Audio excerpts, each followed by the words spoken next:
नमस्कार बच्चों, इस YouTube चैनल पर राजेश सर आपका स्वागत करते हैं। अर्धवार्षिक परीक्षा 2021-22 का मॉडल पेपर फर्स्ट जो है सब्जेक्ट है कृषि जीव विज्ञान क्लास 12।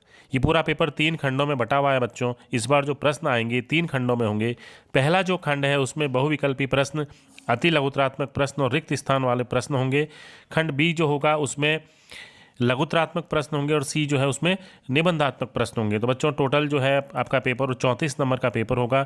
2 घंटे 45 मिनट में आपको ये करना होगा। न्यू पेपर पैटर्न के आधार पर प्रश्न तैयार किए गए हैं आपके लिए, ताकि बहुत इंपॉर्टेंट प्रश्न है आपको इसमें मदद मिल सके। तो आप सबसे पहले मेरे चैनल को सब्सक्राइब कर लें, ताकि जितने भी प्रश्नों को अपलोड किया जाएगा वो आप तक पहुंच सकें आसानी से। और नोटिफिकेशन को ऑन करना नहीं भूलें, ताकि जब भी वीडियो अपलोड किया जाएगा वो आप तक नोटिफिकेशन पहुंचा देगा। बहुत इंपॉर्टेंट प्रश्नों का कलेक्शन है बच्चों इसमें। आइए देखते हैं कौन कौन से इंपॉर्टेंट प्रश्न हैं जो half yearly exam agriculture biology में पूछे जा सकते हैं। पहला इसमें जो प्रश्न है बच्चों, भारत में पादप प्रजनन द्रव्य संरक्षण केंद्र कहाँ पर है? ICAR में, NBGPR में, IBPGR में या IARI में? तो इसका बच्चों आंसर जो है वो NBPGR में है। दूसरा प्रश्न है, उत्परिवर्तन शब्द का प्रयोग सर्वप्रथम किसने किया था? सेटराइट ने, ह्यूगो डी व्रीज ने, निल्सन एहले ने या जैकिंसन ने? तो उत्परिवर्तन शब्द का जो सबसे पहले प्रयोग किया था बच्चों वो किया था ह्यूगो डी व्रीज नामक वैज्ञानिक ने। ह्यूगो डी व्रीज ने किया था। अगला प्रश्न है बच्चों, मेरिस्टेम संवर्धन के लिए पौधों का कौन सा भाग काम में लेते हैं? जड़ का भाग, तने का भाग, पत्ती का भाग या तने का शीर्षस्थ या कक्षस्थ भाग? तो आंसर है बच्चों इसमें तने का शीर्षस्थ या कक्षस्थ जो भाग होता है वो अपन काम में लेते हैं मेरिस्टेम संवर्धन में। अगला प्रश्न है, स्थानांतरित tDNA का लगभग माप होता है, यानी उसका आकार कितना होता है? 24 BP, 30 BP, 23 KB या 25 KB? तो आंसर इसका है बच्चों 23 KB। अगला प्रश्न है, फसलों को सर्वाधिक क्षति सफ़ेद लटकी किस अवस्था से होता है? प्रथम अवस्था, द्वितीय अवस्था, तृतीय अवस्था या उपरोक्त सभी? तो इसका आंसर है बच्चों तृतीय अवस्था में से सबसे ज़्यादा नुकसान होता है। अगला प्रश्न है बच्चों, इसमें बहुत इंपॉर्टेंट क्वेश्चन है ये सारे। खपरा भृंग किस गण का सदस्य है? आर्थोप्टेरा, कॉलियोप्टेरा, लेपिडोप्टेरा या हाइमेनोप्टेरा? तो इसका आंसर है कॉलियोप्टेरा। बी आंसर है बच्चों इसका। बहुत ही अच्छा प्रश्न। अगला प्रश्न, अधिकांश कवकों में कोशिका भित्ति किसकी बनी होती है? सेलुलोज, काइटिन, पेप्टिडोग्लाइकन या स्टेरॉल? तो इसका आंसर है काइटिन, यानी अधिकांश कवकों में कोशिका भित्ति काइटिन की बनी होती है। बहुत ही अच्छा प्रश्न बच्चों, बैंगन का लघु पत्ती रोग किसके द्वारा होता है? कवक, जीवाणु, फाइटोप्लाज्मा या विषाणु? तो इसका आंसर है फाइटोप्लाज्मा। अगला जो प्रश्न है बच्चों, अब ये जो प्रश्न थे अब तक ऑब्जेक्टिव टाइप के प्रश्न थे, अब अति लघुतरात्मक प्रश्न है बच्चों, very short answer type question. पादप पुनर्स्थापन क्या होता है? आपको इसकी परिभाषा लिखनी है। 1 नंबर का क्वेश्चन है।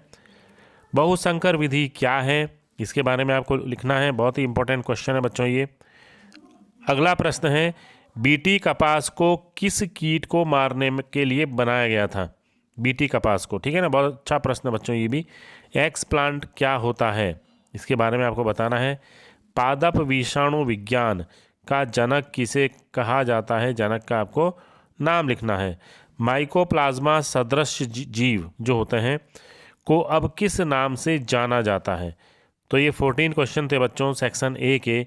अब अपन बात करेंगे सेक्शन बी की, यानी खंड बी जो है इसमें किस प्रकार के प्रश्न हैं। इसमें बच्चों लघुतरात्मक प्रश्न हैं, सारे शॉर्ट आंसर टाइप क्वेश्चंस हैं। इसमें क्वेश्चन है, ग्राम्यन को परिभाषित कीजिए। ग्राम्यन के दौरान चयन कैसे किया जाता है? बहुत ही अच्छा प्रश्न बच्चों। प्रश्न नंबर 16 है, आनुवांशिक अपर्दन क्या है तथा इसके मुख्य कारण लिखिए। आपको इसके कारण लिखने हैं कि आनुवांशिक अपर्दन क्यों होता है। अगला प्रश्न है, दीमक को सामाजिक कीट क्यों कहा जाता है? तो आपको बताना है इसकी क्या विशेषता है जिसके कारण दीमक को सामाजिक कीट कहा जाता है। टिड्डी और फड़का में कोई 4 अंतर लिखिए। आपको इसमें 4 अंतर लिखने दोनों ही कीटों में। सफ़ेद लट की पहचान के लक्षण लिखिए। आप इसको कैसे पहचानोगे? अगला प्रश्न है, कातरा कीट के वयस्क शलभ की पहचान के लक्षण लिखिए कि इसकी पहचान अपन कैसे कर सकते हैं। तो ये सेक्शन बी के प्रश्न थे। अब बात करेंगे सेक्शन सी की, यानी सेक्शन सी में जो प्रश्न है बच्चों, इसकी विशेषता ये है कि इनमें जो प्रश्न है वो अथवा वाले प्रश्न है। इनमें अथवा में आपको ऑप्शन दिया गया है, जिससे आपको जो क्वेश्चन सबसे अच्छा आता है आप उसको अटेम्प्ट कर सकते हैं। तो बच्चों इसमें जो प्रश्न है, निम्नलिखित में अंतर लिखिए। विषाणु और वायरॉइड, इनमें क्या अंतर होता है वो आपको लिखना है। जीवाणु और फाइटोप्लाज्म, तो इनमें आपको अंतर लिखने हैं। अगर आपको ये प्रश्न अच्छे से नहीं आता है तो इसके अथवा में जो प्रश्न है बच्चों उसको आप अटेम्प्ट कर सकते हैं। जीवाणु कोशिका का सचित्र वर्णन कीजिए, तो आपको जीवाणु कोशिका का इसका पूरा चित्र बनाते हुए इसका वर्णन करना है। अगला प्रश्न है, आनुवांशिकी अभियांत्रिकी का कृषि के क्षेत्र में महत्व बताइए।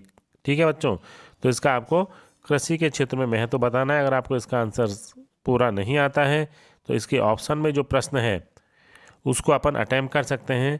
वाहक अणु रहित या प्रत्यक्ष रूपांतरण की कौन कौन सी विधियां हैं, कोई 2 विधियों को समझाइए। तो ये बहुत ही इंपॉर्टेंट प्रश्न थे बच्चों इस मॉडल पेपर फर्स्ट में। एग्रीकल्चर बायोलॉजी का ये पेपर है, बहुत ही इंपॉर्टेंट क्वेश्चन हैं। इसी तरह के और भी क्वेश्चन पेपर अपलोड किए जाएंगे जल्दी ही, तो आप इन क्वेश्चनों को देखने के लिए और इनका फ़ायदा उठाने के लिए मेरे चैनल को सब्सक्राइब जरूर करें। धन्यवाद।